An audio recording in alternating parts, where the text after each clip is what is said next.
we go for launch. 5. Quiet, numbskulls, I'm broadcasting. Anything can happen in the next half hour. 4. My friend, we cannot keep this a secret any longer. This whole thing is insane. 3. Quiet, please. I am analyzing. Where's the kaboom? 2. There was supposed to be an earth-shattering kaboom. 1.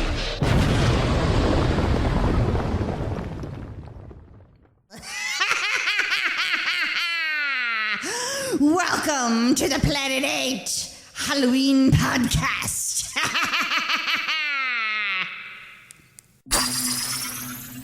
Greetings, my fellow galactic travelers, and welcome back to Planet 8. This is your mission commander Larry speaking to you from our hidden base. Chief Engineer Bob is here by my side as always in the command center, and circling Planet 8 in our orbital spy satellite is Reconnaissance Officer Karen.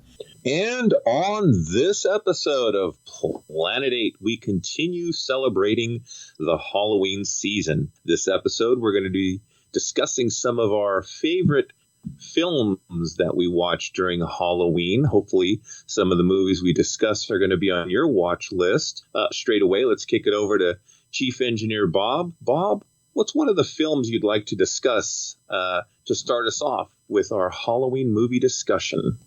Well, see, I watch horror movies like all year long. So, right.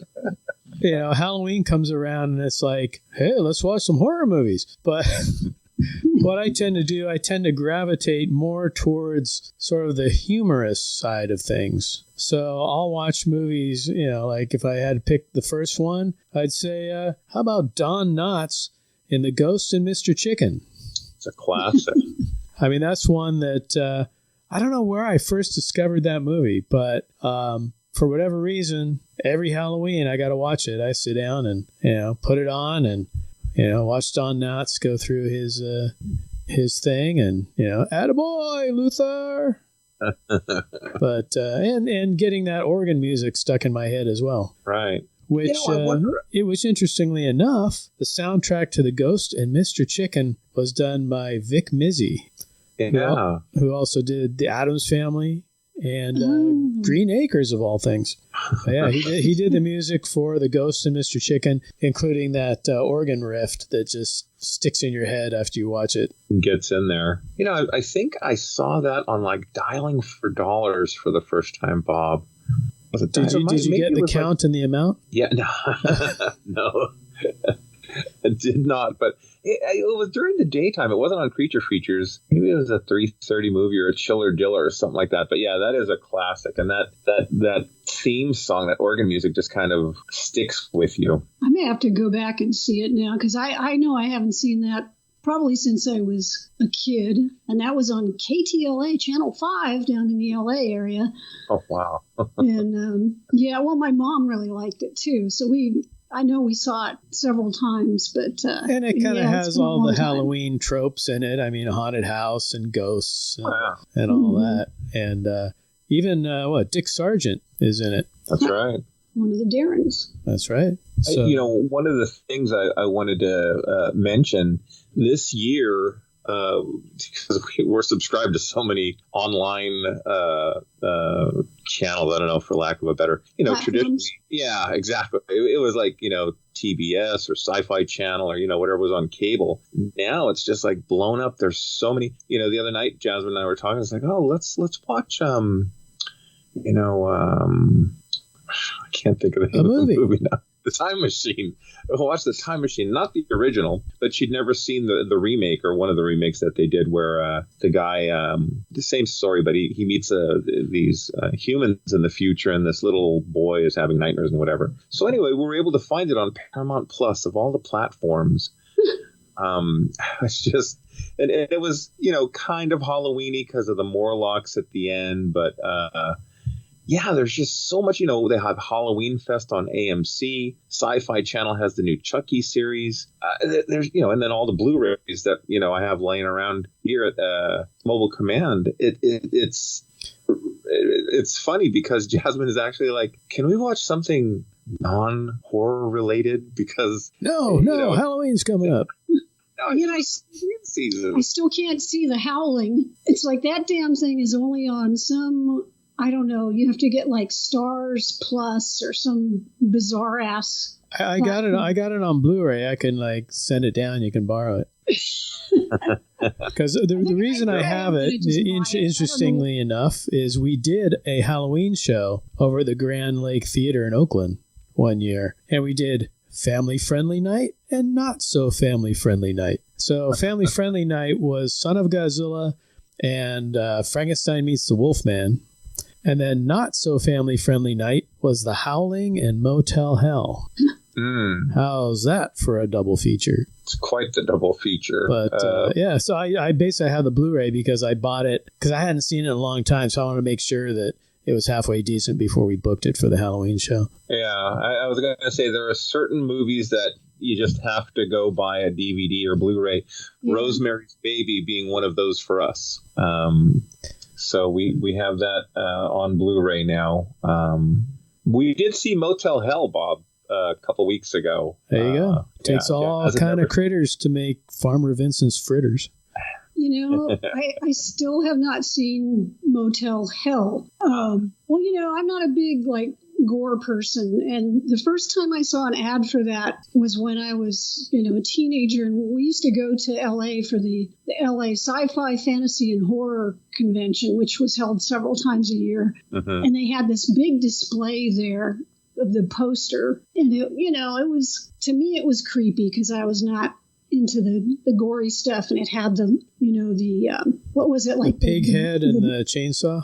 No, it had the field with the was it, the blood bags and the because they would bury people up to their necks, and they would slit their throats so they couldn't scream or yell, and then they'd basically make beef jerky out of them because they'd be out there in the middle of the sun and drying up. And it was it was a little much for me. I still haven't seen it. They were describing the movie, and I was like, I think I'll stick with like Planet of the Apes and Star Trek. See, I got a friend on Facebook that I have to give her points because I think it was either last Halloween or the Halloween before. She got a pig mask and a flannel shirt and a chainsaw and went as Farmer Vincent. But no, I mean that movie, it had a lot of humor in there, so it would probably fit in well with the type of films I watch for the season. You know, another one would be like Munster Go Home. I always enjoy watching that one during the Halloween season. Yeah, that's a good one too, actually. Jasmine, we haven't watched it yet, but we're gonna watch the first Addams Family movie. The remake one? Yeah, the remake one. So just have to make some time to fit it in. What happens is, you know, we'll watch like The Omen or Rosemary's Baby or something like that, and then Jazz will be like, "Well, can we watch something funny?" So we'll throw on like Young Frankenstein, or she'd never seen Abbott and Costello meet Dr. Jekyll and Mr. Hyde, and so, you know, I haven't seen that. And then it turns out, what's that, Bob? I haven't seen that in years. Oh, I have Abbott and Costello meet Frankenstein on my list, but yeah, Dr. Jekyll and Mr. Hyde, I haven't seen that one in a while. It still holds up. It's a fun movie. What's funny is Jasmine didn't know who Dr. Jekyll and Mr. Hyde as a character was, so I'm looking now for the original Dr. Jekyll and Mr. Hyde film. I'm not sure if Universal put it out. I know Hammer has a version, but she got it. She understood, you know, especially when Abbott turns into the monster. Spoiler alert, he turns into a Mr. Hyde along with the Mr. Hyde version at the end of the film. So Hammer had Dr. Jekyll and Sister Hyde as well. I think some of these characters, like Dr. Jekyll and Mr. Hyde, you know, they're kind of starting to fade from the public memory. You know, they're not as popular. You know, I was listening to another podcast the other day, and they were talking about Zorro. It's like that's another character that, you know, people are not connecting with so much anymore because, you know, it was of a certain period and people are not aware of it. So it's kind of starting to move out unless somebody does a big, you know, remake that's tremendously popular. It's probably not going to be in the public eye much longer. Well, didn't they do one with Was it with Catherine Zeta-Jones and Antonio Banderas? Yeah. But, not that it did very well, but I guess they tried. Yeah, they tried. Well, they had Johnny Depp as Tonto a while ago, too. Yeah, for some reason, they're just, this generation is not taken well to Westerns. Well, I got to say, as an aside, that commercial with Johnny Depp for that cologne is the most pathetic thing I have ever seen. But that's just how the mighty have fallen, let's just say. But I got to say, I watched Abbott and Costello Meet Frankenstein today. I never get tired of that movie. Yeah.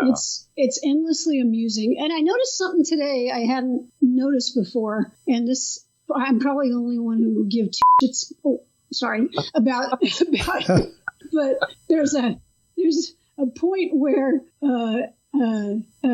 Costello gets scared by Dracula, and he does a whoa. He gets really scared. Yeah. And I realized, that's exactly the yell in Young Frankenstein when he's with the hermit and like he gets his thumb set on fire. And I thought, are they trying to make the same sound, or was it just coincidental, or is it just my brain? Probably. Mel Brooks probably said, do a Costello yell when your thumb gets burnt. Peter Boyle too, right? It's hard to say. That's interesting, though. I mean, if you watch Young Frankenstein, that's like on top of my list. It's so amazing. The parodies, mainly of like Frankenstein, Bride of Frankenstein, and Son of Frankenstein. Right. And, if you want someone to watch Young Frankenstein cold, they're going to find it funny. But if you really want them to get into it, you show them those other three movies first, and then show them Young Frankenstein. And the parody of everything is just masterful. Well, I'll tell you, Bob. Oh, go ahead, Karen. Sorry. Oh, wait, well, I was just going to say what's so beautiful about it, too, is that it's a parody, but it's a loving parody. They respected the material. Yeah, they didn't really make fun of it. They had fun with it. Right. Yeah. So Frankenstein, those three films with Karloff as the Frankenstein monster are definitely on our list. But it's interesting to watch Young Frankenstein through Jazz's eyes, not being familiar with Frankenstein, Bride, and Son. But it still works. Like we were talking, you can go into it cold and it still works. I mean, there's enough silly humor and things in there that, that is fun. I mean, the scene with Peter Boyle and Gene Hackman is just a classic of cinema, I gotta say. It is. That's worth it for that alone. And so even like with Madeline Kahn showing up as the bride at the end, spoiler alert, and after they swap their brains. But it's just classic. Yeah, no, it was, like I say, it's definitely on the top of my list. Karen, what are you watching these days? I was gonna say, Walker, what you got going on? So to get me in the Halloween spirit, I always start with the Universal monsters. And this year I started with Frankenstein Meets the Wolfman. I've grown to appreciate that film over time, even though it's very flawed because of of course, Lugosi as the monster had a speaking role, and they cut all his dialogue out, there's a lot of things in it that doesn't make a lot of sense. But like the opening to that movie might be the best opening of any Universal monster film, with the two grave robbers going to the Talbot crypt and breaking in, and then him reanimating and grabbing one of the grave robbers. It's just the mood, the atmosphere of that scene is fantastic. Oh yeah. It's a classic. And that's got to be like the first movie where two monsters clashed. Like bringing two monsters together from different films and putting them into one movie to battle it out. I mean, right, it's the beginning of the shared Universal monster universe, right? Yeah. So, it's a great one. And I haven't gotten around. I'm probably going to watch The Wolfman next, which is a film I've grown to really appreciate. And I think it's on, it's just as good as Dracula or Frankenstein. I think it has a lot of emotional heft. And, originally there was going to be a lot more mystery over whether Larry was really turning into a wolfman or not, whether it was more in his mind. You almost wish they'd kept it that way, but then we wouldn't have gotten the fantastic makeup and the scenes with him running around as the wolfman. So it's all good. And it always cracks me up that, like, before he goes out as the Wolfman, he changes his clothes and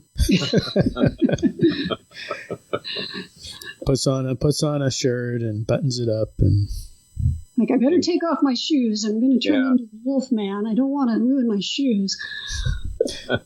But yeah, I mean, and then Debbie and I, speaking of Wolfman and all that, because she hadn't seen it, we recently watched American Werewolf in London. Oh, that's on my list. Again, it's got humor in it. But and I hadn't watched it in a long time. I forgot how much I enjoyed that movie. It's a great movie, great effects too. Rick Baker. Yeah. Give John Landis credit too. I mean, it was directed brilliantly.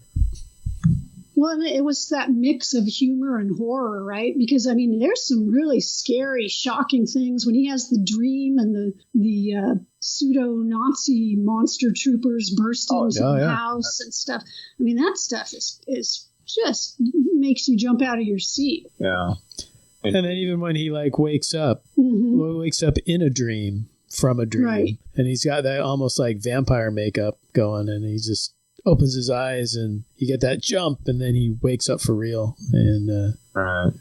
Yeah, there's a lot of really good stuff. Or the people when they go into the little village and they go into the tavern and they get the weird behavior from the people there, and stay off the moors, stay on the road, and and it's obviously influenced by the Universal films, but then it kicks it up a notch as far as the horror and the violence. Oh yeah. But if you were gonna start your own tavern and you sit there and try to think up a name, would Slaughtered Lamb be like at the top of your list? The Slaughtered Lamb. Yeah, it's not your usual. And isn't it like the head of a wolf on a pike is like on the sign? It's like, come on, that's a welcoming place. Well, you're the only business in town. I guess people have to go no matter what you call it. So, what other movies are you guys watching during the Halloween season to get you in the mood?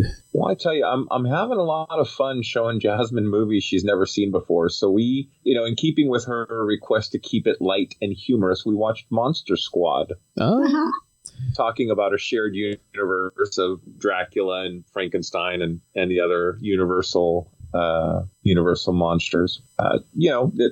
A lot of the dialogue is distinctly 80s in nature. Frankenstein being bogus is one of them, but it's still a charming little film. And it's funny because Jasmine wasn't there for the beginning of the first 5 minutes of the film, and she came in and she's like, "Oh, we're watching Goonies. Okay, cool." For about a half hour, I let her go with the Goonies thing.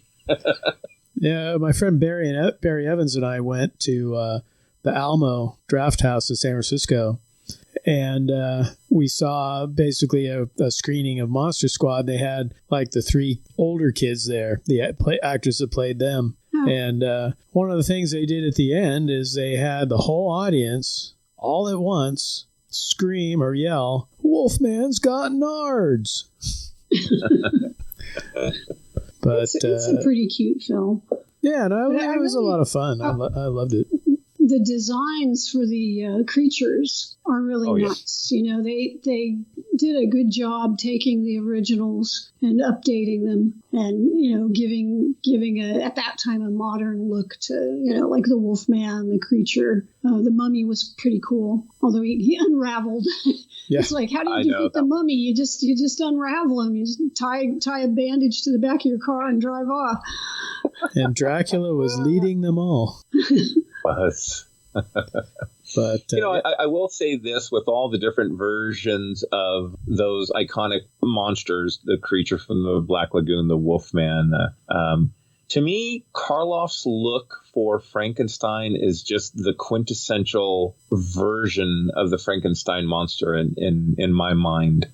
I'm okay with different versions of Mummy and Wolfman and Dracula and whatever. But Karloff, to me, man, that's it as far as the monster goes.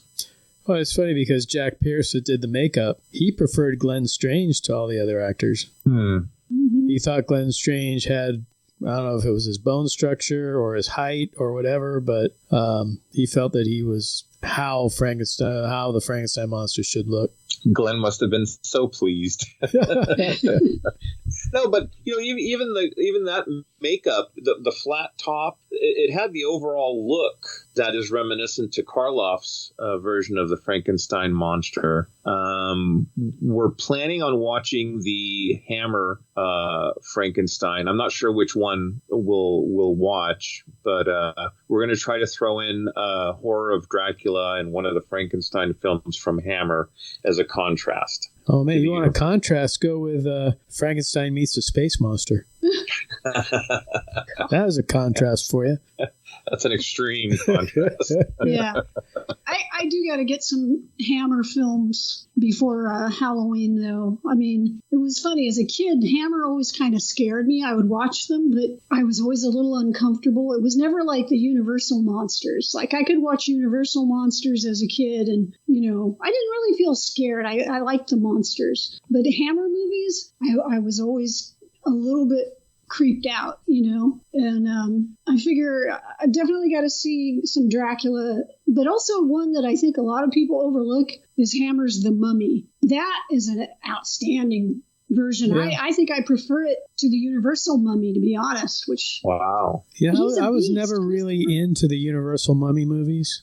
They were a little bit higher on the ladder than like the Invisible Man movies, but they were quite a few rungs down from Frankenstein, the Wolfman, Dracula, and all that. Well, the Christopher Lee Mummy is a beast. I mean, he just tears it up. He's an impressive creature.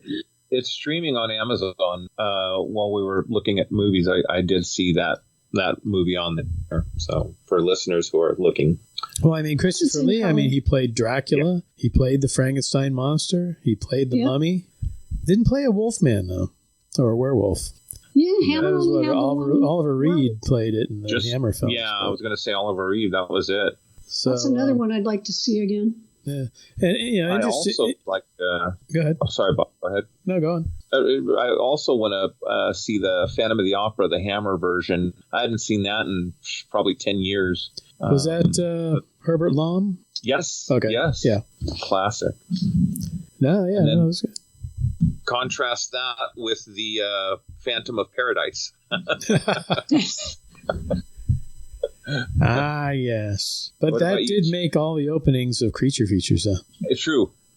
But that's one of my favorites, the Phantom of Paradise. I mean, I love that movie. Yeah, that's another one I haven't seen in many, many moons. I think it's as well. Now, one thing, and I know this is close to. Yes, it does. I know this is close to the commander's heart, but I was in Best Buy, and I can't remember. I was buying something else, but I was looking through the DVDs and Blu-rays, and for $9.99, what? I found a Blu-ray of Phantasm. Shut the front door. Oh, yeah. I tell you. God, I love it. So that's on the list for Halloween this year. Oh man, that's another one Jazz never watched, and that's like in my top 5 like all time, desert island, desert planet movies. I don't know what it is. I just love that movie.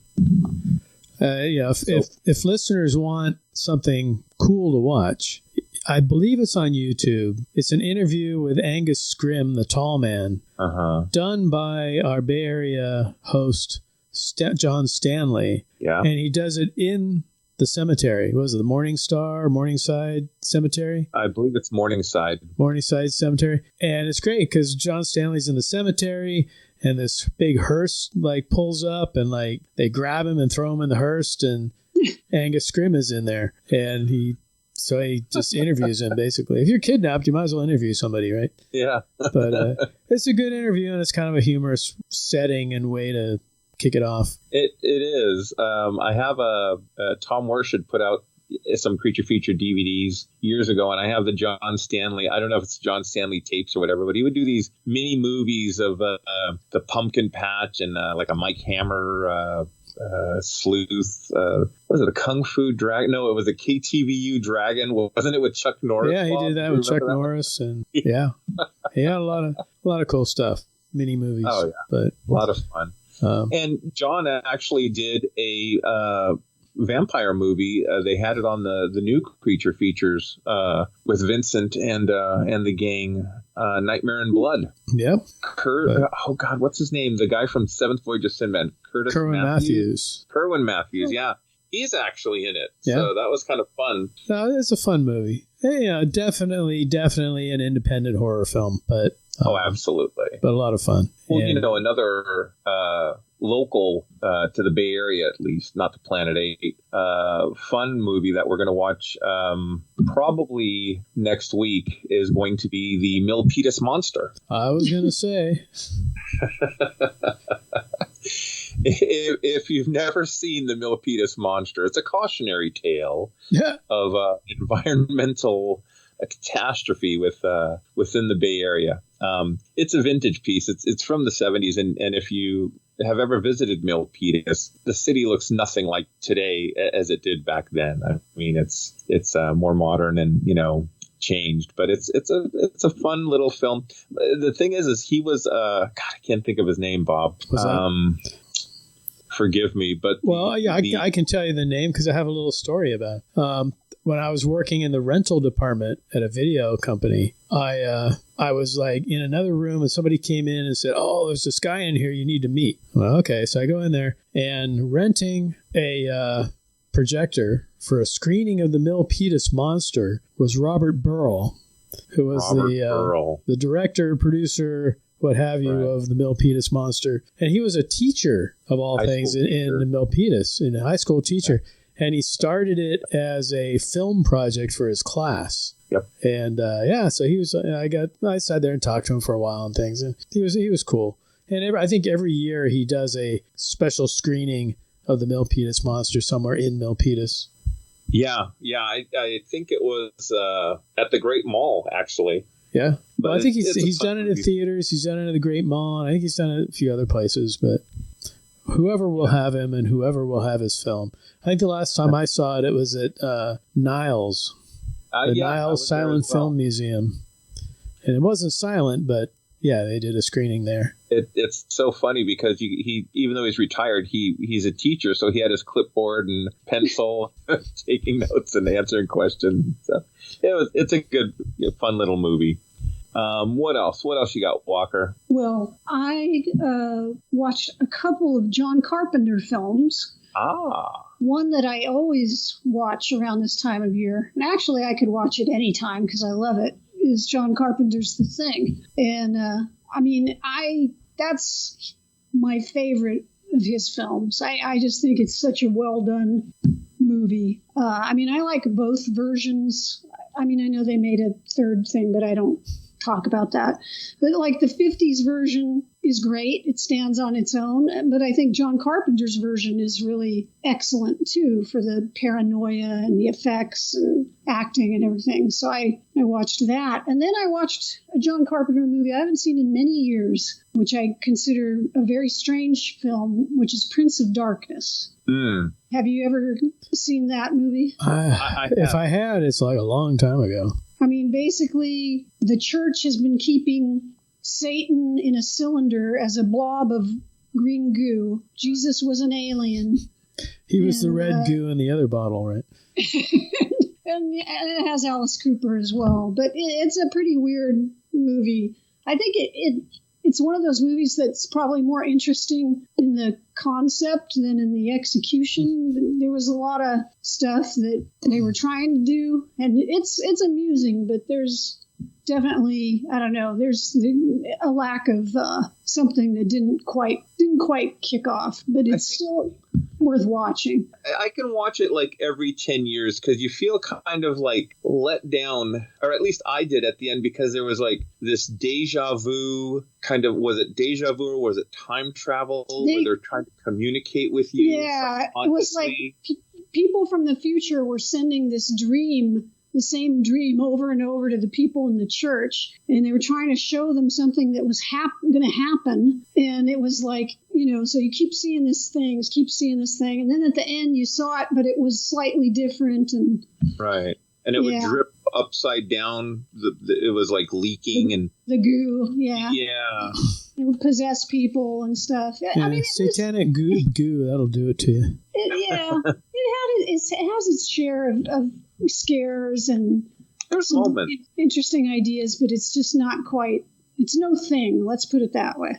Yeah. Well, jumping back to Phantasm real quickly, the concept of the movie, it goes all over the place. There's the metal sphere. There's the tall man. There's a shape shifting. Is it a female stabbing people in the graveyard? The poster, the tagline for the film is, if this one doesn't scare you, you're dead already. And the poster is an iconic poster. And so I always thought, if you have a good title for a movie, a good tagline, the music's like, it'll embed in your mind, kind of like the Mr. Chicken film we were talking about with the Ghost and Mr. Chicken. The Ghost and Mr. Chicken, the organ music. But I wonder what the concept of the discussion was with the Prince of Darkness, or what was the film Walker with this, the Devil in the Church? Yeah, Prince of Darkness. We were just talking. Prince of Darkness. What was the discussion that they had, and they thought it would be a good idea to make that movie?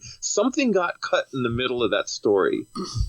Yeah, that film that we got. I don't know. I I still think it's worth watching. It's kind of interesting. It's but there's something not quite there. Well, let's kick it over to Bob and see. Bob, what do you got going on next? Well, I mean, speaking of John Carpenter, we did recently watch Big Trouble in Little China, which is like one of my favorite films of all time. That is a classic. But one Blu-ray I have sitting next to the player, ready to be watched sometime during this Halloween season, is The Fog.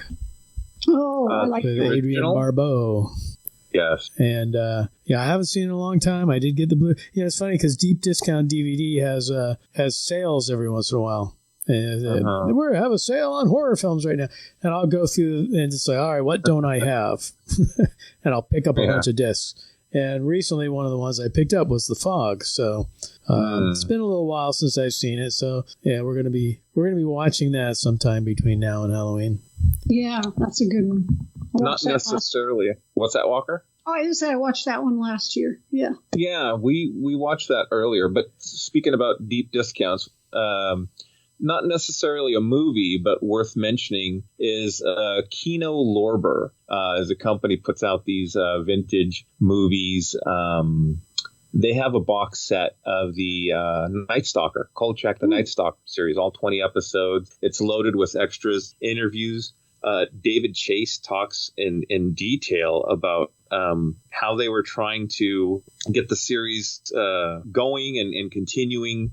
But when they put it up against Sanford and Son, that's it. That sealed the deal. And no more Kolchak the Night Stalker. Yeah. But I'll tell you, if you guys get a chance to go out there, go directly to Kino Lorber, KINOLORBER. It's like $59. Amazon had it for $79. Nothing against Mr. Bezos, but it was just a better deal. That's right. And it's always cool to slip a few Kolchaks in between your Halloween movies. Mm-hmm. Another thing I kind of like to slip in between movies would be like the Looney Tunes cartoons. Some of the stuff like Bugs Bunny and Gossamer, or they had was it Sylvester and Tweety doing the Dr. Jekyll and Mr. Hyde takeoff. He also had Bugs Bunny and the Vampire. Hocus Pocus, Abracadabra, Hocus Pocus. Well, Porky Pig and Sylvester in the haunted house. Oh yeah, and there's another one too where they're camping and they're in this tent and there's all these things happening out in the dark forest they're camping in. But I mean, I've always wanted to because I've got like the Looney Tunes sets all on DVD. I've always wanted to go in and edit together kind of all the Witch Hazel episodes and all the ones we were just talking about and the Gossamers and everything else, and just have a sort of a little mini marathon of Halloween type Looney Tunes episodes.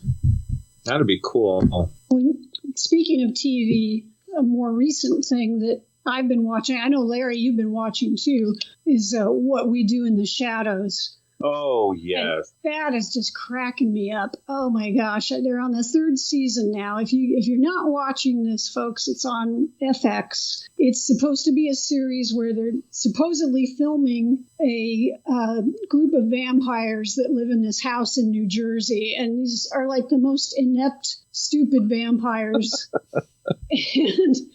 And just the things that they get into, I don't know. It's hilarious though. Well, I can't say enough good things. There was a movie, and the movie's hilarious as well. Right. And Taika Waititi was part of that. Exactly. Same title for the movie. And the series goes in a whole, and it's kind of like a documentary. Mm-hmm. And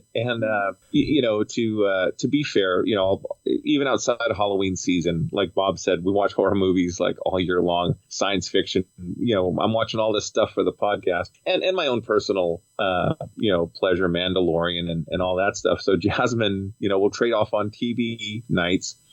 And she got me hooked on, because I'm trying to watch things outside of the genre just to, not get overwhelmed. What, to appear like a normal human being? What the hell do you want to do that for? To be able to talk about things at parties or social events outside of the genre. I just usually just stand there and act awkward. It works for me. Socially awkward, but at least I enjoy my movies.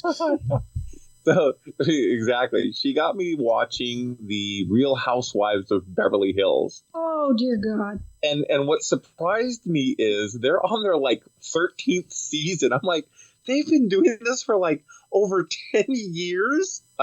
It's like Dallas or Melrose Place. You just kind of get caught up in the antics and the drama. But what I've fallen in love with outside of the genre, I know we're not, we're talking about Halloween, but it's Ted Lasso. If you guys haven't watched Ted Lasso, put it on your list after the month of October, obviously. But getting back to Walker's What We Do in the Shadows, it's documentary style like the Real Housewives of Beverly Hills. But God, they go all over the place. There are these werewolves that they're rivals with, and to get the werewolves off your back, you throw a bone and they chase after it like a dog. And the wolves are always wetting the lawn in front of the vampire's house, which is outside of New York City. And oh God, it's so funny. They go in so many different directions. Highly, highly recommend that series and the film also. Well, I mean, FX, you can't go back, right? You have to just watch it live or watch it when it's on or whatever. I think FX has a streaming, like FXXX or something like that, and you can watch it online. You don't have to I mean, that's the big question. Where can you catch up on this thing? Well, yeah, I know. I see it on Hulu. I see it the next day on Hulu, and it's just in my queue. Like it's recorded in my queue, or it's on demand. Very good. Well, I guess someday I'll have to get Hulu too. I don't know. I just broke down and got High Dive recently. High Dive is showing the 6th season or 6th series of Lupin the Third. It comes out, the episode comes out in Japan, and shortly after it shows up on High Dive subtitled and blah, blah, blah. So, $4.99 a month for me was worth it to see 4 or 5 episodes of Lupin during the month. Well, there you go. I don't, there's just so much. I mean, I think Debbie's gonna subscribe to Hulu when we get closer to the Orville, the new season of the Orville. So once she does that, then maybe I'll catch up on other stuff that's on there. You will not regret What We Do in the Shadows. I trust me. Now here's a movie. I don't know if you guys have even seen it, but we had Michael Dougherty as a guest at one of our Godzilla fests. Mm-hmm. And we showed his Godzilla King of the Monsters, but he also directed Trick or Treat. Oh, I saw that. Yeah. Yeah, very good. And I always thought it was just amazing that it's all these little individual stories, but when you're watching them, they kind of all intertwine. Not just with the Sam character, but you'll see other characters from the other stories, walk through a scene or you'll see what's happening to them, after or before their story. And yeah, it's just, they all kind of intertwine, and it's good. I mean, it's a good, type of, I don't know, white Christmas for Halloween type movie. It's fun. It's it has that anthology feel, but like you said, Bob, there's like a connectivity to it as well, like a shared universe kind of thing going on. Well, I mean, you see all these stories are happening in the same place around the same time, and right. Yeah, it's a lot of fun. It's interesting to me that they never did like a second or third movie, like build out that franchise. I know there were plans to do it, and then it just kind of.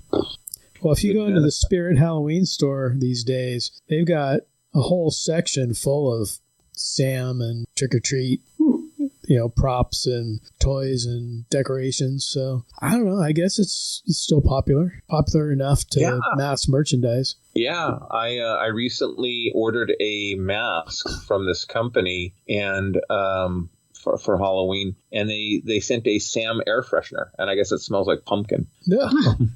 I was like, okay, well, thank you. That's the only bad thing about this time of the year is all the damn pumpkin spice this and that. Oh, my God, it's ridiculous. Well, with the Lobo episode, I talked about the Monster Mash cereal, the Frankenberry Chocula, and Jazz and I went out and got the Halloween-themed Captain Crunch. Nothing spooky, no bats in the Captain Crunch mix like bat marshmallows. But when you put the cereal in milk, it turns the milk green. Nice. So the green slime. Exactly. Yeah, I kind of related to that. I usually get up in the morning and eat my bowl of Honey Nut Cheerios. And recently, Honey Nut Cheerios had like little Halloween figures of like the bee and all his supporting cast or whatever. And but they had 3 chase figures. There was a 1 in 10 chance of getting Count Chocula. There was like a 1 in 25 chance of getting Boo Berry. And then there was like a 1 in 50 chance of getting Frankenberry. And on the third try, I got Frankenberry. Dun, dun, dun. So there you go. That was cool. That was just kind of a Halloween bonus this year that I was not even expecting. Very cool. Yeah.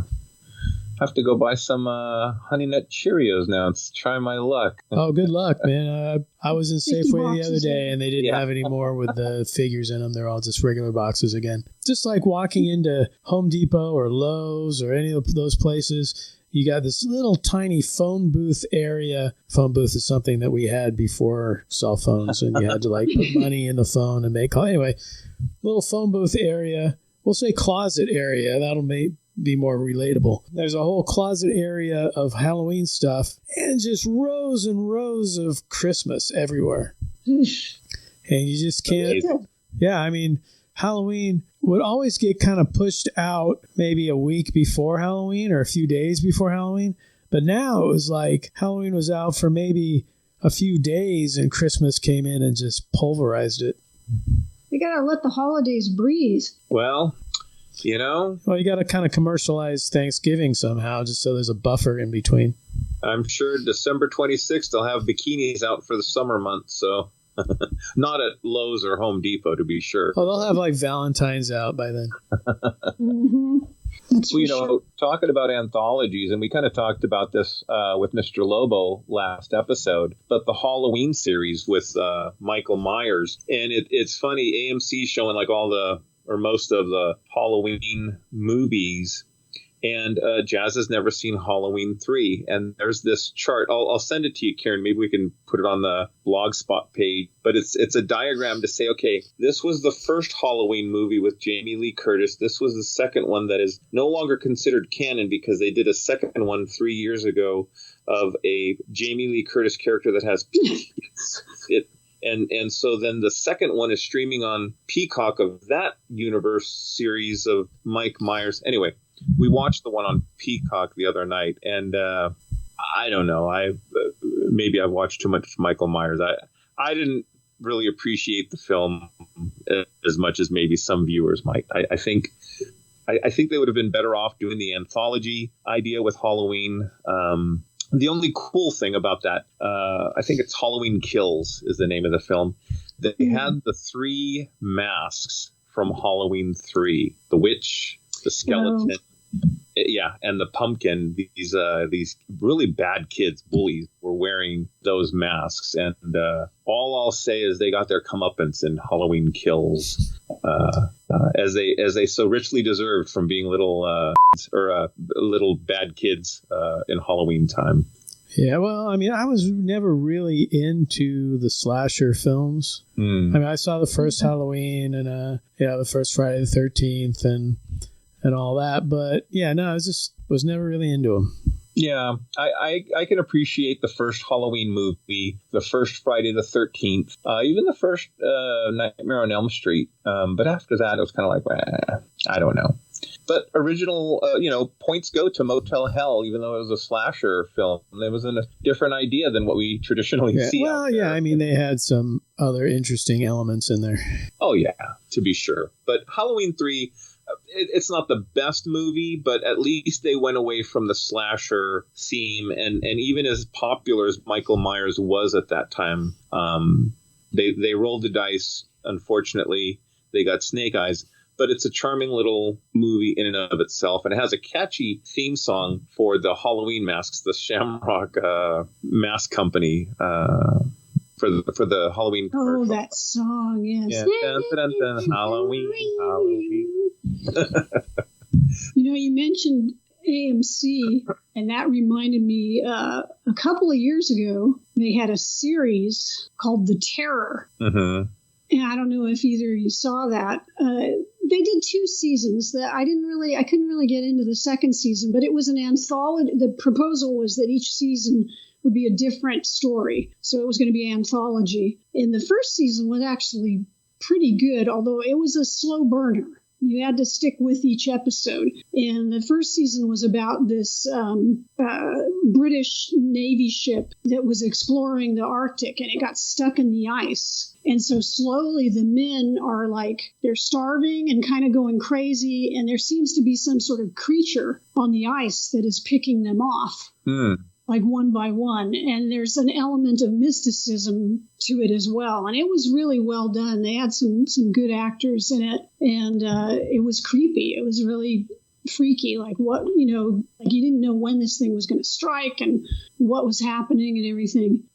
So I would, if you're up for something that's kind of a slow burn, I would recommend that. That was definitely worth watching. The second season took place in a World War II Japanese concentration camp, and it had sort of these spirits or creatures, and I don't know, I only got about halfway through it. I couldn't stick with that one, but I don't know if they were going to do a third season. I haven't heard anything about a third season, but the first season was definitely really good. I'll have to check it out.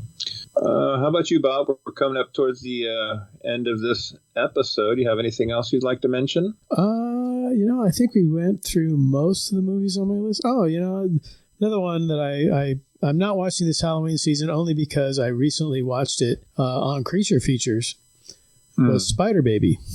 Oh, which is it's sort of Addams Family type creepy humor, but yeah, I mean, Lon Chaney Jr. is the father of these 2 daughters who get into quite a bit of, shall we say, mischief.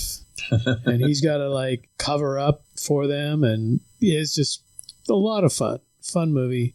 Very funny. And I'll watch that every once in a while during the Halloween season. All right. Cool. It's funny. Cool. I've heard of that. I have never seen it. Really? Yeah. I could send it down to you along with The Howling if you want.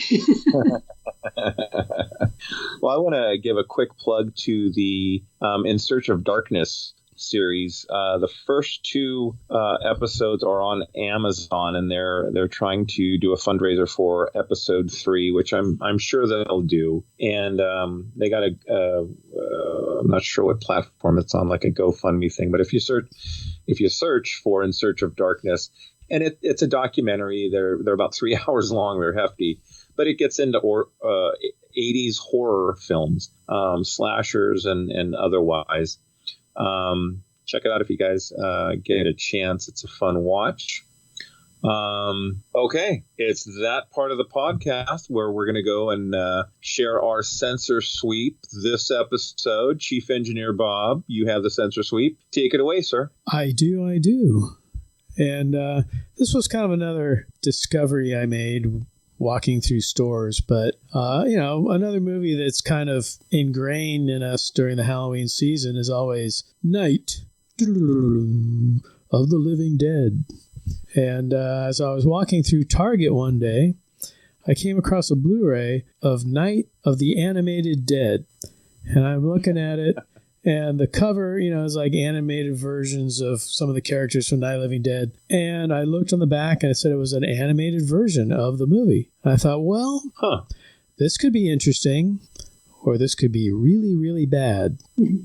So I thought, what the heck, roll the dice, bought it. It was only like 71 minutes, so it's not a big investment in time. But yeah, it was really, really bad. It's basically almost a shot-for-shot version of Night of the Living Dead, except animated very stiffly.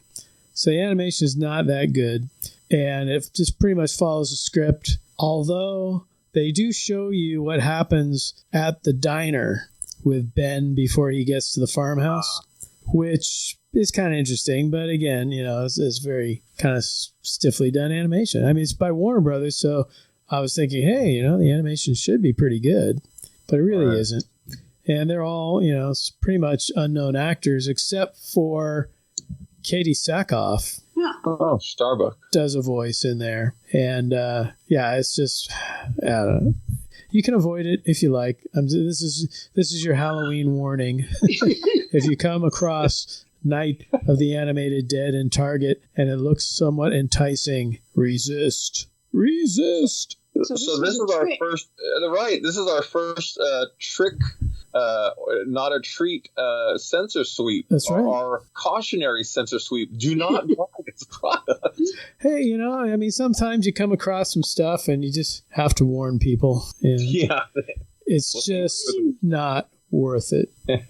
Danger, Will Robinson. But I do have a copy of it, so if somebody wants it, I'm sure it'll be up for grabs at some point. When we go back to conventions, that'll be one of the prizes on the prize wheel over at the Planet 8 table. There you go. Yeah. Hey, this was a lot of fun. Listeners, please share with us some of the films that you watched during this season, some of your favorites. You can comment on Facebook, over on Twitter, over on planet8podcast.com, over on our YouTube. Share with us some of your movies. We appreciate you listening. We want to wish you a happy and safe Halloween, and thank you for listening. On that note, this will conclude this transmission from Planet 8. We would like to thank all of our intergalactic audience for listening. Be sure to head on over to our website at www.planet8podcast.com, where you can get more information on this episode's topic. For more conversation, find us on Twitter at Planet8Cast. Or on Facebook at facebook.com/Planet8Podcast. We want to thank you guys for tuning in each and every episode. We look forward to your input and opinions. Until next time, this is Planet 8 signing off. End transmission. By George, he's got it. It is the end.